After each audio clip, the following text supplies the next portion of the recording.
factor as well as snaring and direct persecution by local communities if dogs escape the park. So they are faced with a number of difficulties, but there is intensive efforts to try and conserve these dogs. It takes a lot of time. Yeah. Have you moved this way? Okay, I read Jackie up there. Get your camera ready, you're going to see some action now.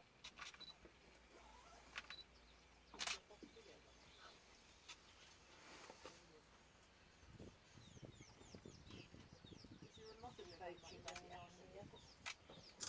Yes. Yeah. Just can't stop it.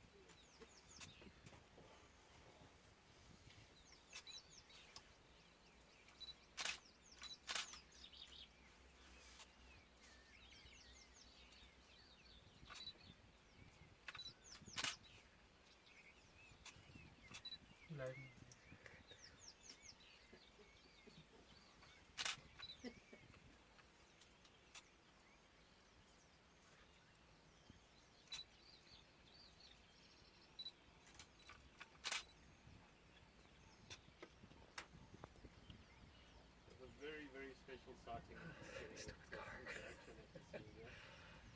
Elephants versus wild dogs.